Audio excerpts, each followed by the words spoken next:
Hi, I'm Josh McDonald. And I'm Miranda Materi, and we are Hand Therapy Academy. So, if you get a chance to go to conventions, there's always an exhibit hall there.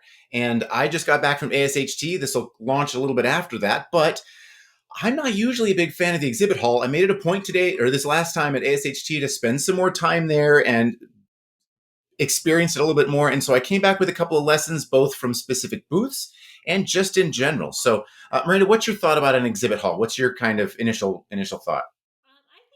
I remember my first one I went to, I was super excited. You get all the freebies. But now, kind of since I've done one, I've done a few. Actually, it's not my favorite thing to do. I'd rather go spend my time outside walking or going to lunch or something like that, even though I do know they offer some gyms. Also, when my kids go with me to conferences, they love the exhibit hall. But for me, it's just like usually a bunch of crap that you might take back that's probably going to end up in a landfill, right? We like mass produce these cheap plastics that we give away. And I don't know. It's something that's kind of, I don't really like that much. So I'm always like, no, I don't need that. Yeah, someone else can have it that might need it.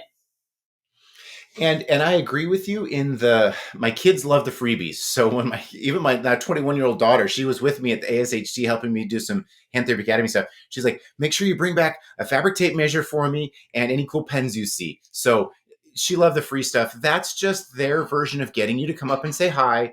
But I actually got a little different experience out of it this time, and I kind of want to share with you guys a little bit.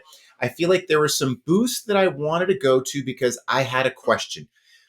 The splint pan world is kind of upside down right now with Whitehall not making splint pans anymore. And so now we have all these other providers, North Coast and SME and Performance, all trying to sell this other splint pan. It's this hypoallergenic and it cleans itself. And so I wanted to find out about this. Why is it? I think it's like $4,000 or something. Why is this thing so expensive? And it's the only market in town or only game in town right now. So I want to ask questions. I went to the performance health guy and we had a conversation about it, but I had to kind of get through this initial layer of they were trying to sell this piece and that piece. And so I said, okay, I have a question about that thing over there. And we were able to talk about it and talk about parts and maintenance and back order and all that kind of stuff. So I got a better idea of it. But with all these booths, if I have something specific, I'm going to have to get kind of through that initial, like, okay, here's the spiel they have. That's fine. You got to do your job. I get that. But to kind of get through that layer of things.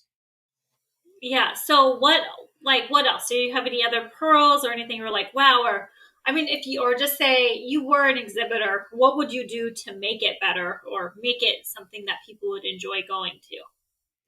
I want, like, we've talked about doing booths or not, and we've always kind of shied away from it. The cost is a little high for us, and there's some other limitations on it, but we would want to do a booth that had a much more dynamic interaction with it. Something where the people who stop at our booth leave with knowledge they didn't have walking into the booth. Something where they leave with an awareness, whether it's technical or some kind of knowledge that they didn't have before that makes them like, oh, I want to take that to my daily patient care. Same thing when I do a lecture. I want to make sure that when they're done, they have something that says that's going to make my care different.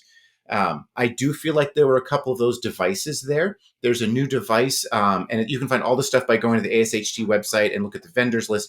There's a new alternative to a joint jack. Joint jack was there, but there was a new alternative that's this plastic. I would say 3D printed, but I don't believe they actually 3D printed. I think They they did. Didn't Allison say okay. they? I think one of my staff said that they did, but Yeah, you can find it on Amazon, and it's about $100, and it's this version where you kind of push and click, and it extends that PIP joint. I think that has some warrant to it. I think that could be something that is a value for those patients that need something kind of a static progressive. There was an alternative. There were two different versions that were an alternative to the Squag. That were kind of game-based grip home exercise tools or clinic-based tools. One of them was this really cool app that had all these fantastic games with it that are really dynamic and interactive, and they're more like standard video games. And this tool has different resistances, but the tool was a little bit more pricey. It was about 10 times the cost of the Squag, but the app itself was an additional $90 a month to have oh, access to the app. And so I think that's a great concept. I love that it's more engaging for a game, but that's a non-starter for me as someone who owns my own clinic. And so I walk up, cool tool. They got a big TV showing off all the great games they play. And that's fantastic. And they've got norms for it. That's great too. But then I hear it's going to cost me $1,000 at startup. And then every year it's going to be another $500-600 with the app costs. I don't know. I don't know that I'm going to get that kind of value of it. And I'm a pretty cheap person, so I'm a little less likely to spend that kind of money on it. Yeah, that's true. That's interesting, though. I think some of the e-gaming stuff for hand therapy is interesting, and it certainly plays to a younger generation, right? Like whenever I get out the swag, it's usually for someone quite a bit younger. When I give it to older people, I don't know. They just don't seem as into it. Yeah, yeah, just not as excited. I think the fact that it's a video game means they're less likely that it's tablet screen based. I think my retirement village population is just a lot like, oh, I don't play video games. Well, this is kind of a fun thing. Don't think of it as a video game, but it's definitely a different generation. Honestly, if I'm going to spend $500 or $1,000 on a therapy gaming tool, I might get an Xbox with their adaptive controller. Xbox has an adaptive controller now that's got a million ways to play for people who have an amputation or cerebral palsy or stroke. Their adaptive control is fantastic. I might invest the money in that. That gives me a broader approach, or a Wii even. Yeah, that would be cool if they had that at a conference. Yeah, yeah, and that's the other thing from the from this exhibit hall was I want different stuff. I want to see something that's unique as a product, as a vendor. And there's some that's like they're there for recruiting employees. That's great. And if you want to move to Seattle, there's a fantastic booth that there's a lady just standing there handing out information. There was a good treatment guideline book, a protocol book. She was super nice. So there's interesting things there. I want to talk to people that I can't just shoot an email to and ask them questions, some other perspective on things. And I think that and the overall networking, just talking to other people about the therapy world is helpful. And it's a little bit more of that total immersion, particularly for maybe younger, newer therapists. Yeah.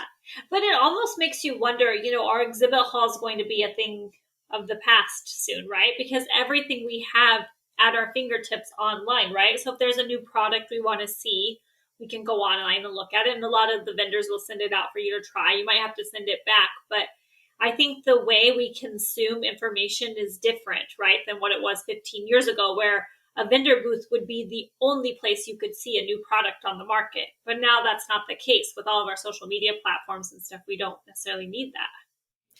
You're right. And they had totally changed the poster presentation section too. Normally there's this whole like gauntlet of all these posters, and you go stand next to your poster at given times.